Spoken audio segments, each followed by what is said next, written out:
आज की कहानी एक ऐसे भक्त की जिसे खुद ठाकुर जी ने अपनी जगह खड़ा कर दिया था। एक गांव में एक ब्राह्मण परिवार रहता था। उनका रोज का नियम था मंदिर जाके ठाकुर जी को भोग लगाने का। एक दिन नामदेव जी ठाकुर जी को भोग लगाने मंदिर जाते हैं और ठाकुर जी से बोलते हैं, हम भोग बना के मंदिर लाते हैं, आपको पवाते हैं। कभी ऐसा अनुग्रह करो ना कि आप हमारे घर आके ही पाओ। वहां माँ गरम गरम चूल्हे पर रोटी बनाएगी, आप थाली लेकर बैठना, मैं आपको परोसा करूंगा। मेरे घर पर आके आप प्रसाद पाओगे, बड़ी कृपा होगी। रोज नामदेव जी कहते हैं, हमारे घर कब आओगे, हमारे घर कब आओगे। एक दिन ठाकुर जी सामने खड़े खड़े नामदेव जी से बोले, नामदेव, तू भी ऐसी बात करता है, मैं तेरे घर कैसे आ जाऊंगा? पूरे दिन मैं खड़ा रहता हूँ भक्तों को दर्शन देने के लिए। इतने भक्त आते हैं दर्शन करने के लिए, सबको दर्शन देता हूँ मैं। तेरे घर कैसे आऊं भोजन करने बता? रात में 2-3 घंटे बचते हैं, उसमें मैं शयन नहीं करूं।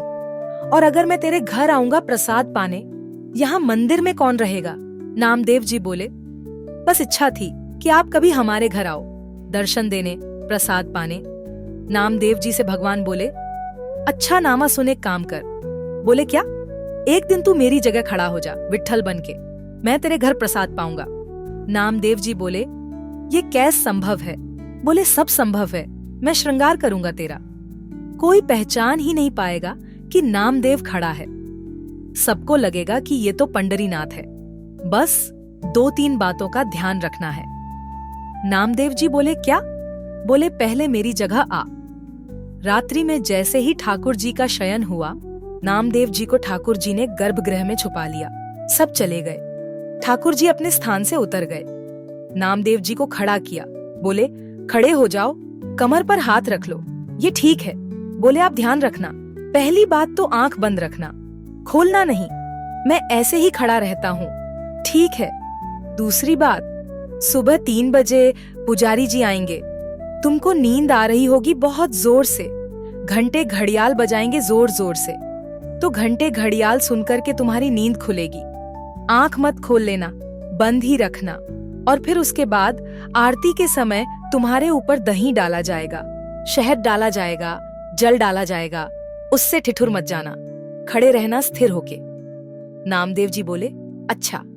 फिर बोले, काकड़ा आरती के बाद माखन मिश्री मिश्रित करके तुम्हारे मुख से लगाई जाएगी, उसको खा मत जाना, भूख तो बहुत लगेगी तुमको, मुंह में पानी भी आएगा, उसको लगे रहने देना, चाट मत लेना उसको, कहीं तुमने चाट लिया तो सब समझ जाएंगे, नामदेव खूब पिटाई होगी तुम्हारी।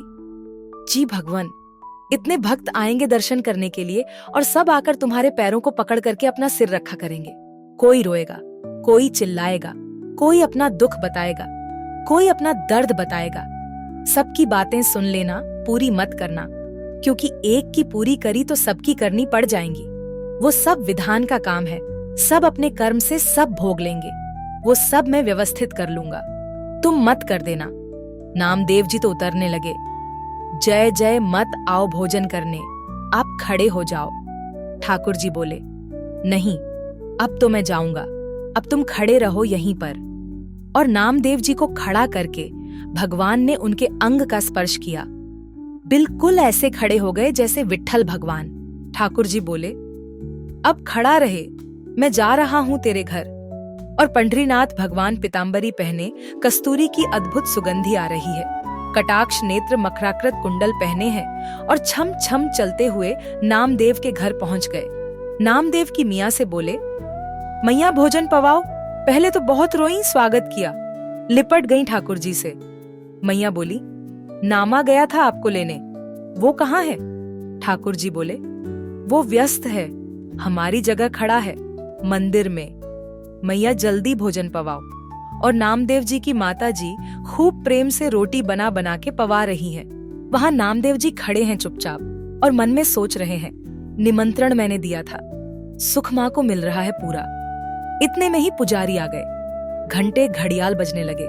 जोर जोर की घंटों की आवाज सुन के नामदेव जी घबरा गए, पर तुरंत स्थिर हो गए, हिलना नहीं है। ठाकुर जी कह के गए, कपाट खुले, सब जय जयकार करने लगे। नामदेव जी स्थिर खड़े हैं। अभिषेक हुआ, मुख पे मक्खन लगा दिया। सब काम जो ठाकुर जी बताकर गए थे वैसे ही होने लगे। जैसे ही काकड़ा आरती होने लगी तो पंढरीनाथ भगवान नामदेव जी के घर बैठे थे। घर बैठे बैठे ठाकुर जी के मन में आया, मैया चलो नामा से मिलके आते हैं। और एक काली शॉल ठाकुर जी ने ओढ़ी, सर के ऊपर डाली, अपना रूप छुपा लिया कि किसी की पहचान में ना आऊं। और भक्तों की पंगत में लंबी लाइन में ठाकुर जी खड़े हैं अपने भक्त को देखने के लिए। जैसे ही ठाकुर जी भीतर पहुंचे और अपनी ब्रह्मवेदी पर जब नामदेव को खड़ा हुआ देखा, ठाकुर जी दूर से बलैयाओं लेने लगे। आहा, नामा कितना अच्छा लग रहा है, कितना प्यारा लग रहा है मेरा नामा। जैसे ही ठाकुर जी गर्भगृह में पहुंचे, कंबल में ढक के गए थे। नामदेव जी को पता चल गया ठाकुर जी आए हैं। ठाकुर जी मन ही मन नामदेव से बात कर रहे हैं। बोले, नौच लूं तुझे? नामदेव जी बोले, नहीं नहीं भगवान, गिर जाऊंगा मैं, पुजारी पकड़ लेंगे मुझको।